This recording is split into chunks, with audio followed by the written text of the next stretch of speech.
Thank you, Mark. I will speak for about 15 minutes. Then I'll let you make comments and remarks. And I like students because they're very provocative. They say what they think. And I hope I can provoke some ideas. And we can have a short discussion after my presentation. Altogether, I was given 30 minutes, right? So I'll use that time to talk to you about the tourism brand we're building in Hungary. And in general, of course, as an introduction, I will speak about country branding from a Hungarian perspective. Now, as we are also heading the European Council as presidents, it's a very good time to brand Hungary and to introduce our ideas and to position our country. Today, each country is a brand. As we have seen from Armand's presentation and the question, the north of Spain and Latvia might be competing for green summer. So we are all in competition with each other. And of course, we are working together towards Europe as a number one destination. I would like you to move this from here because I might get agitated. And thank you.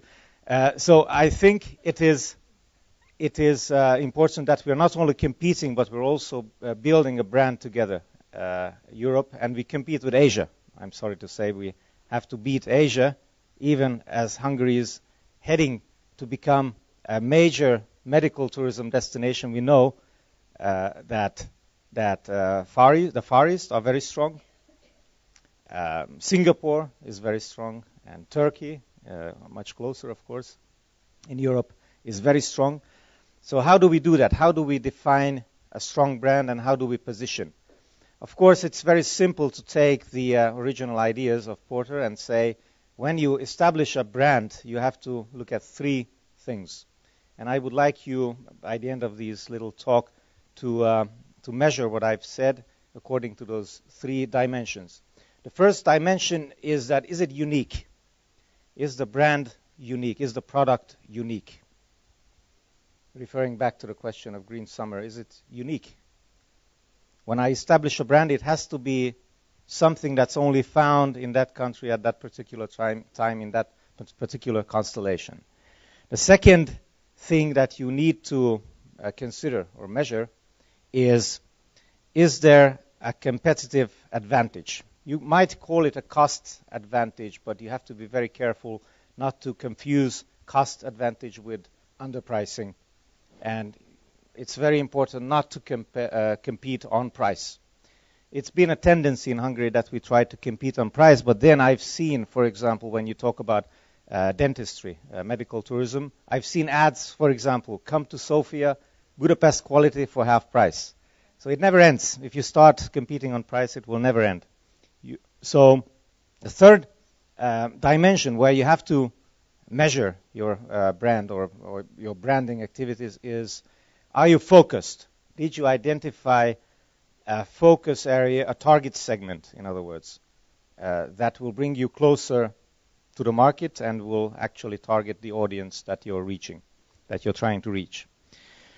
Now, a well-functioning brand is characterized by a single, clearly identifiable image at all levels, from culture, and we are here to discuss cultural diplomacy as well, not only tourism, then economic diplomacy to government communication. And the brand has to be understandable. It has to be very clear and understandable to all. It has to cut across cultures, countries, and it has to create an image that is very clear. But why is it important to create or reshape a country's brand? Now, if you look at today's situation, 30 years ago, we did not have this level of globalization.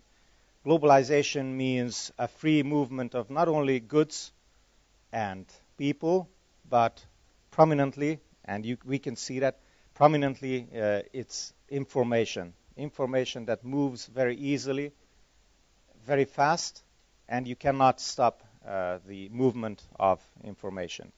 The information society, if you think of Twitter or Facebook, it's all there. It's there. So in such an environment, it's really very important, as it was very clear from the Latvian presentation, to establish something that's very clearly transmittable or deliverable across cultures. Take your time, take it easy. I think it's a very good, very strong brand that Latvia is creating. Now, what do we do in Hungary? In Hungary, what we focus on is quality of life. Quality of life, Lebensqualität, and you could translate it, of course, with more or less difficulty to any language, is the way you live when you're young and you continue to live as you're getting older. Now, quality of life is still very wide. It's still a wide concept, and there have been many different indexes to measure quality of life.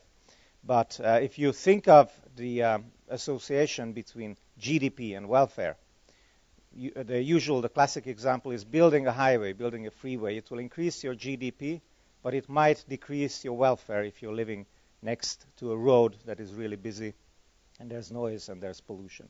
Now, quality of life is something more on the welfare side.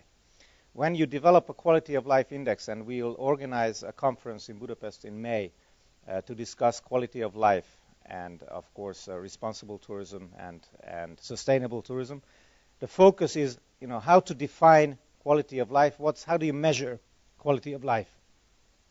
The idea is to work with 14 different countries, again, across cultures, across continents, to define something that we can all understand, we can all measure, and we can all manage. Because you can only manage what you can measure. Now, the new Hungarian government taking office in May last year has set the objective of developing a coherent country brand. The two basic pillars of this work have been two councils. One is the Country Brand Council, which is bringing together opinion leaders and key actors from economic and cultural life with experience in the field of country communication. And then there was a government body called the Country Brand Working Group, which is bringing together public institutions, different ministries, government agencies who are responsible for communication. And of course, it's not only economics, but also culture and science that are represented. The situation last year was that there were many different bodies trying to communicate Hungary as a product towards different markets or different directions. First of all, there was ITD. It's promoting foreign direct investment to Hungary. So if you are taking a decision whether to invest in Europe or the US or Asia or Latin America or Australia or Africa, we would say, come to Hungary because these are the advantages. This is the way you will be able to do business. So ITD, International Trade and Development for Hungary, ITD, the organization was communicating the country brand from a foreign direct investment and FDI point of view, and their measure was how much FDI there is. Also, we have agricultural marketing. Agricultural marketing is vital because Hungary is still partly agricultural. We have great wines, wine from Tokaj, wine from Villány. We have great food. Think of goulash as our national dish. You can taste that when you come to receptions in any place in Hungary. Although we Hungarians, we are bored with goulash, but everybody's tasting goulash. So the AMC, the Agricultural Marketing Center, are communicating Hungarian products, but first of all, Hungary as a brand, reliable food, and good drinks. There's another agency for cultural diplomacy. Here in Berlin, you will find Collegium Hungaricum.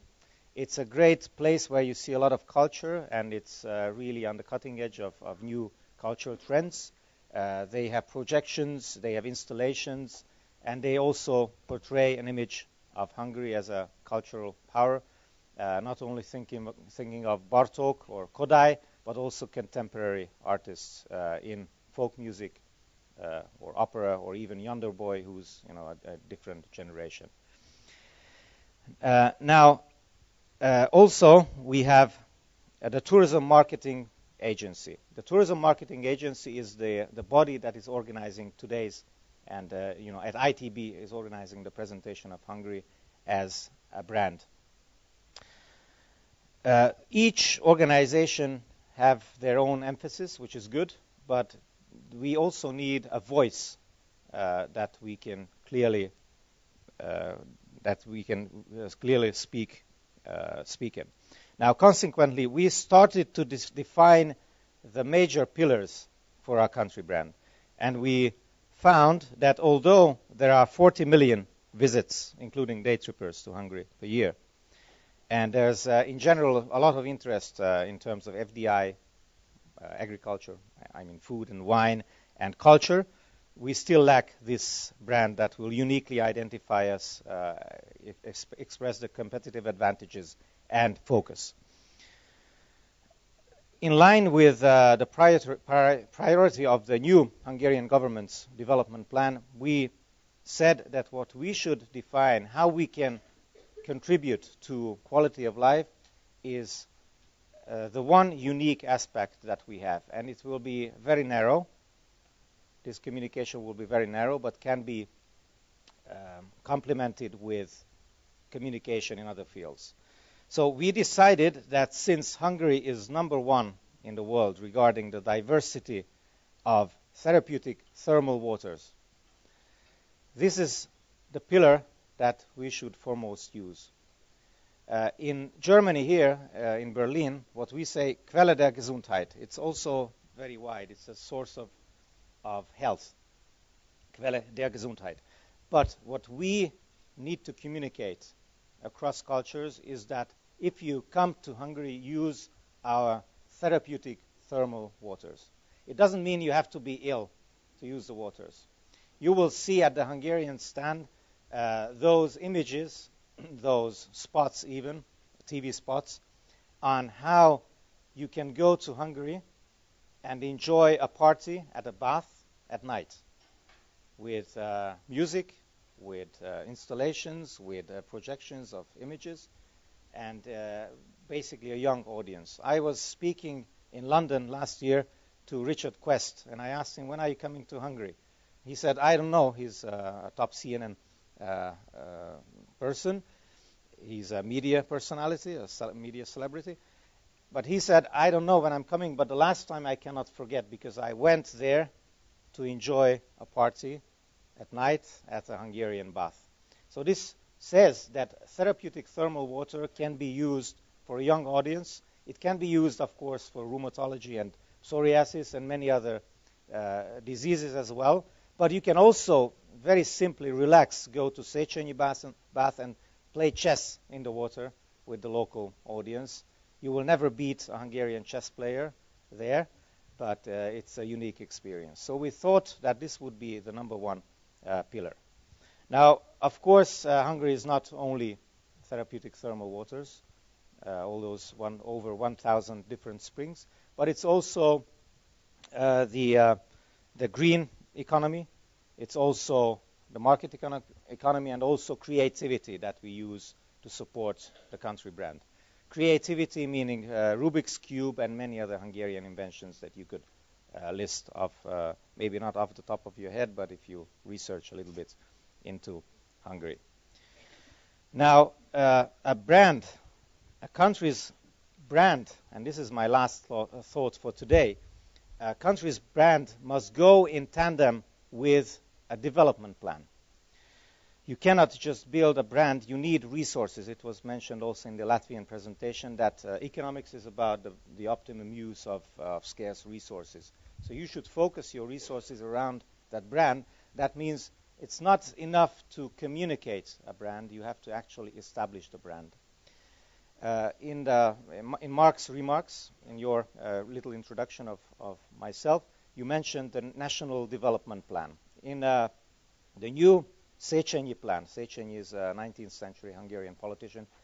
In the new Hungarian National Development Plan, we considered 7 areas where we need to develop and where we need to focus European money, Hungarian money, and United Nations money. And these 7 areas include health industry, including health tourism, green economy, and developing many other fields with the goal of increasing employment and inducing economic growth. So we think the health industry is really a piercing point for Hungary.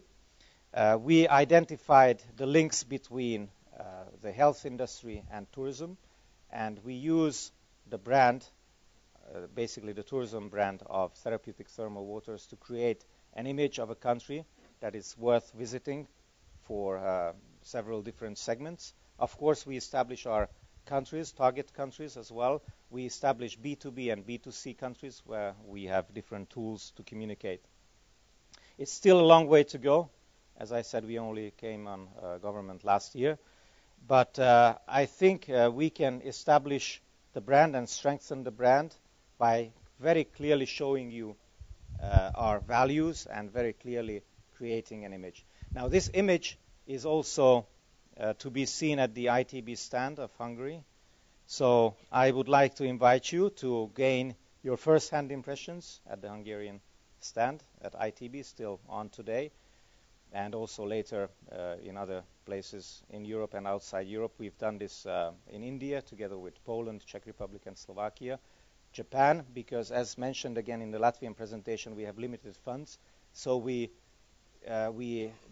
build an alliance with other Central European countries to market us together in the Far East and countries where we have more difficult reach and where it would require more budget. So I hope I've given you enough to provoke some questions. I'm still here for another 15 minutes, so please ask any question, and I really appreciate your attention today. Thank you.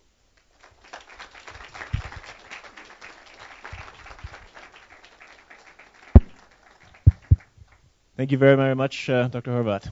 Please, your questions and comments. And as always, if you could briefly introduce yourself. Thanks. My name is Vadim Krasko. I am from Latvia. And for me, there is one question. How medical tourism is promoted in Hungary? We promote, thank you for the question, we promote medical tourism in Hungary and outside of Hungary as well. With the decision of the European Parliament on the 19th of January, it's now very easy to provide cross-border medical services. Now, the way we promote this is very simple. The message is very simple. There's no long queues. You don't have to wait. There's no long waiting lists in Hungary if you book a trip in advance.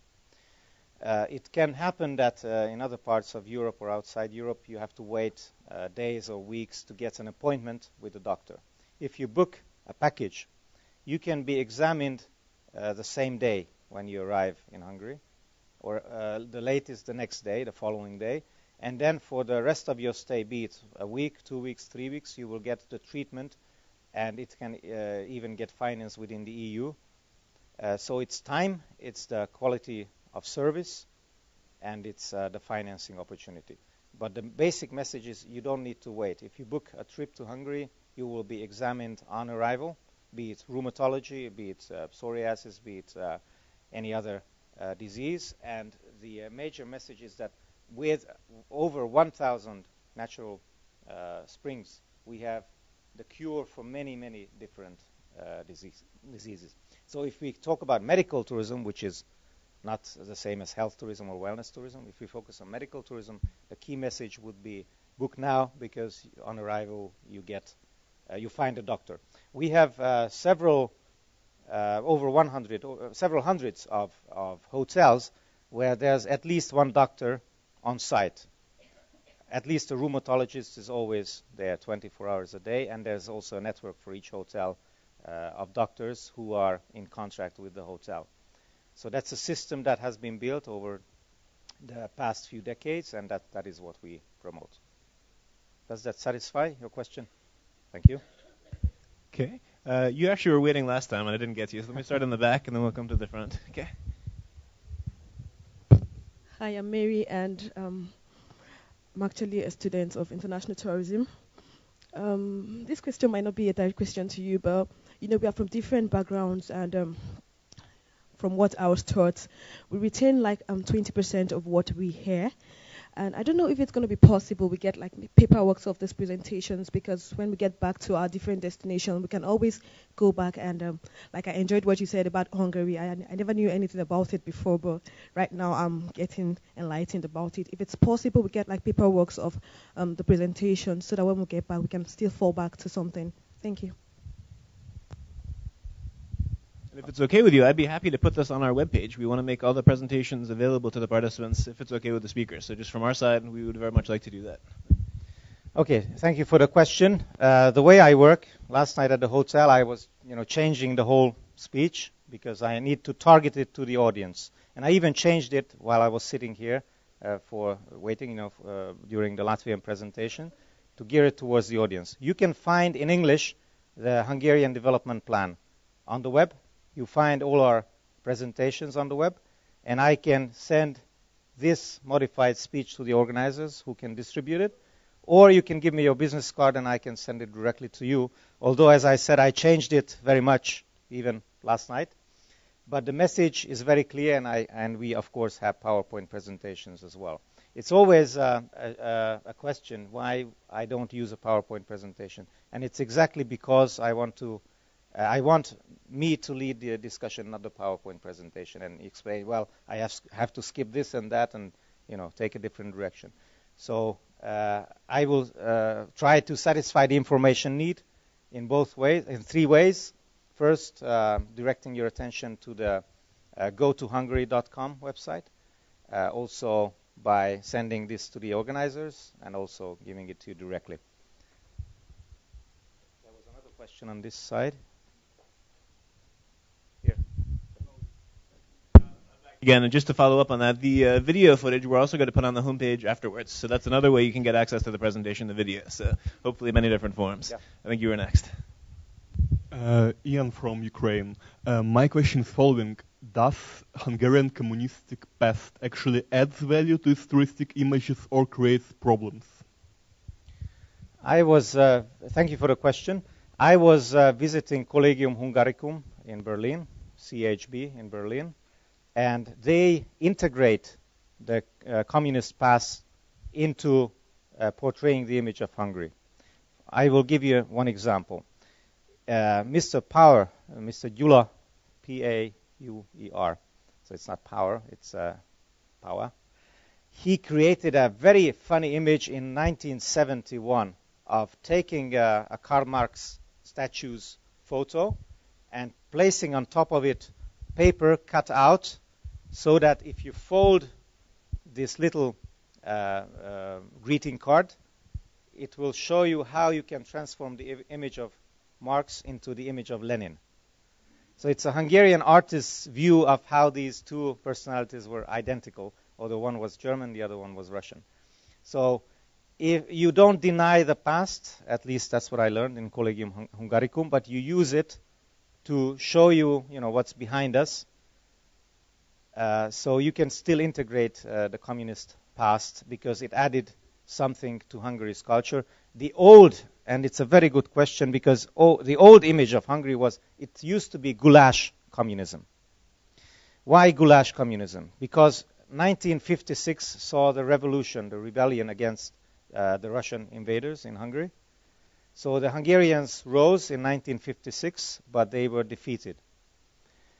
So what Kádár, who ruled for almost 40 years, he established goulash communism, meaning he fed the people to maintain communism. He gave them goulash to maintain the communist system, and he managed to do this until basically 1989, 1990.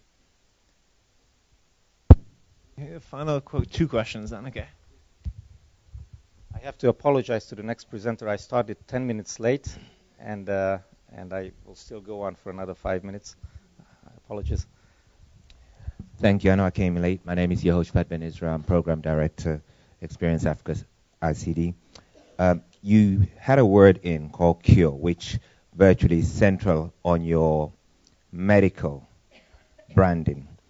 My question is, doesn't this cause a liability to you? Because I know in the United States and in the UK, if you use the term cure, it is seen as not being exact, and you can actually be you can be criminalized by using cure rather than using assisting for medical interventions. And don't you feel, unless you have another kind of understanding, that this word as cure, even though it's semantics, has legal liabilities? Very basic question. Thank you. Of course, in the US, you would use the word line.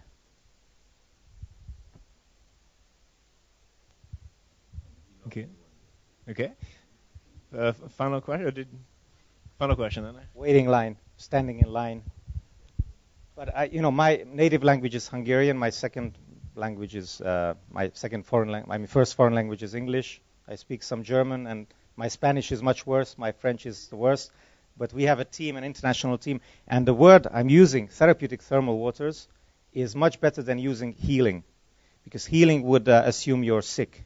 And I had discussions with friends from the US, so we don't use healing anymore. So semantics is very important, because all these varieties of English across the globe have different words. Have the same words that have different meanings. Sorry, I just took time to add some more content to my answer, but thank you for the question.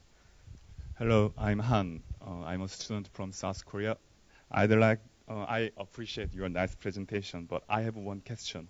Especially in Asia country, there are a lot of therapeutic thermal water, especially in South Asia, in Far East Asia, there are a lot. Also, most of government in Asia also focused on the medical industry. So also in South Asia, additionally, they have nice weather conditions like tropical weather. So I don't want to be rude, but I'd like to know, how can you differentiate your country from like Asia country regarding the industry? Basic question, yes. Asia is very strong. Singapore Medicine is one organization that we need to work with.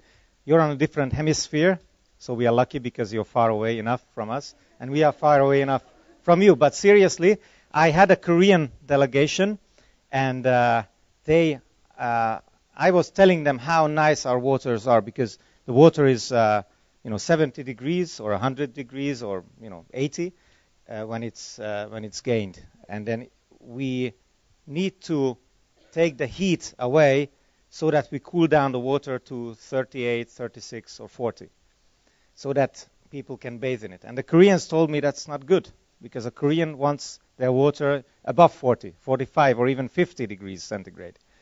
I don't know if that's true in your community, but they told me this is bullshit. 36 or 38 or 40 don't convey that message. And this talk and this conversation is giving me a lot of value also, because it reinforces that you cannot portray the same message even if the brand is the same. You cannot use the word that you should use the word line. You should say we are on a different hemisphere. You should be careful what temperatures you put in your brochures. So even though the brand is unified, the message has to be unique. The brand is unified, but the message has to be in every single country towards every single audience unique. Well, thank you for your questions today, and I hope the message has been unique enough and also unified, and it has been one message that cultural diplomacy will help us understand each other, and the goal of my job is not to increase only tourism, employment, and economic growth, but also understanding. And when I was on a Fulbright grant in the US, it was a great opportunity not only to do my doctorate there, but also to meet a lot of international people. Again, thank you for the invitation, and I will send the organizers my adapted text. Thanks. Thank you, Mark.